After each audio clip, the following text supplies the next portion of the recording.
Hi everyone, welcome to Curious Kidney, where we will be exploring the world around us through case studies and research. Hi. Well, maybe some random facts.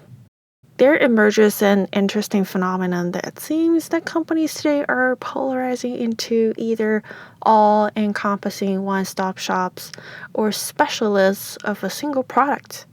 From the shutdown of Kmart, Sears, and so many other big retailers, it looks like the only surviving and booming one-stop shop is Amazon, maybe? Even grocery stores today are divided into organic ones, high-end ones, wholesale ones, low-price ones.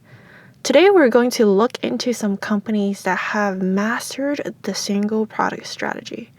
Single product strategy does not strictly refer to one single product. It means to offer one or very few product versions. For instance, when Coca-Cola was established, the only product that they were selling is Coke. No orange juice, no water, no protein drinks.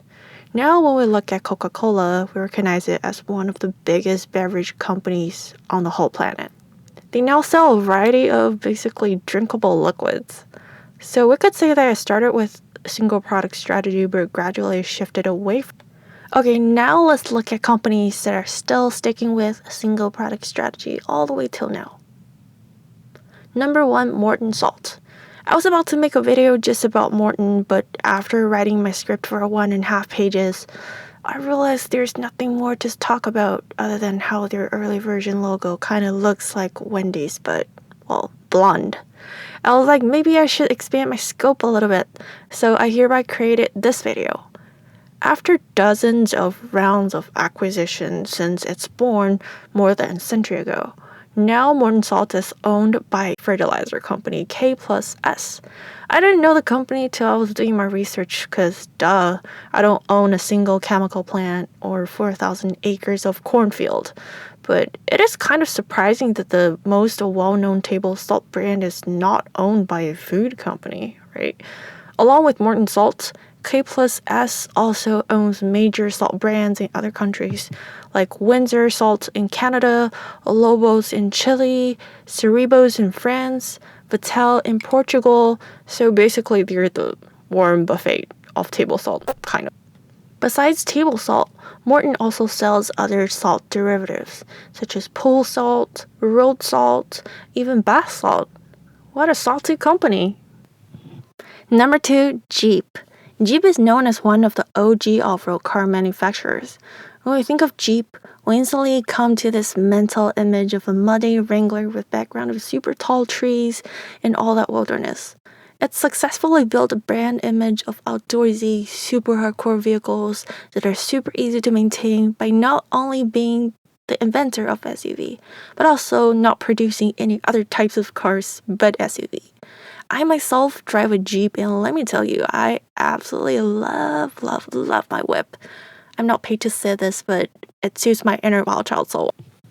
If I look at the car industry as a whole, it kind of reflects the single product strategy because no car brand also sells, let's say, cookware. Well, I know Porsche is unique. They also have products like phone, shoes, and clothing. But within the entire car industry, there are very few brands that have not tapped into the technology arena. With the increasing numbers of energy-saving cars, electric cars, I'm really looking forward to see where Jeep is heading, with the only hope being not losing their spirit. Number 3, Gillette. You can simply say Gillette is a razor company due to their very well-known single product. Well, of course, single in quotation marks. When you want to really groom down those unwanted body hair, there's a big chance you would go and look for Gillette. Gillette is owned by Procter & Gamble. If you take a deeper look, a lot of brands P&G own are single product brands, like Downy, Charmin. They don't simply just label the whole cleaning and personal care aisle with the name Procter & Gamble, even though we all know that basically 80% of the products on those two aisles are owned by them. Number 4, Michelin. What pops in your mind when you hear the name Michelin? The tire company, or maybe the restaurant rating system? Well, actually, the restaurant rating system came out as a marketing strategy for their tires, but they're still a tire company, essentially. Unlike the previous brands I mentioned so far, Michelin itself is the umbrella company. They also own a couple of subsidiaries, but most of them are travel-related services and products. Not only Michelin, other major tire manufacturers also employ this single product strategy, like Bridgestone, Goodyear, Pirelli. None of these sell products or service too far away from their scope. Number 5, Crocs. I've only owned one pair of Crocs in my entire life because I personally don't like how sweaty they make your feet feel. But the Crocs hype around 10 years ago was a real deal. The spongy sandals full of little holes have over $1 billion revenue per year on average. I just gotta say, whoever's in charge of marketing is really good at it. For customers, the footwear market is already rich in variety.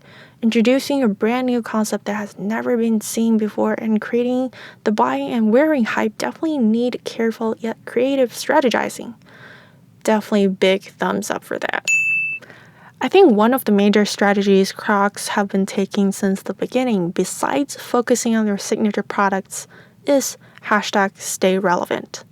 Crocs has done so many collaborations with their other brands, celebrities, and launching special editions that are extremely relevant to current events and movements.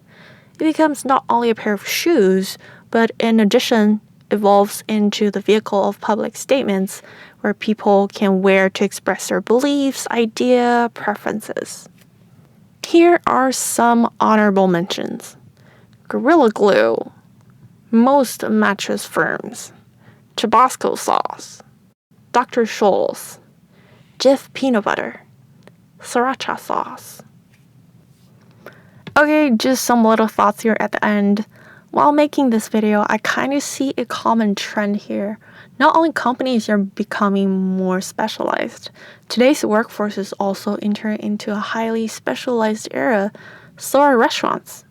I remember when I was little, restaurants with a 10-page menu is not rare. But today, most restaurants would only carry a couple special dishes and some other items that are kind of created around their main dishes. So when customers take a glance at their menu, they immediately know what their restaurant is about. Alright, I think that's all for today's video. Hope you liked it. Comment, like, dislike, subscribe. I don't know if there's anything else you could do, but remember, stay curious. I think I'll see you next time. Bye, Mr. Krabs. Bye, Plankton. Bye, Sandy. Bye, Larry. Bye, Pearl. Bye, Mrs. Pop. Bye, Squidward. Bye, the rest.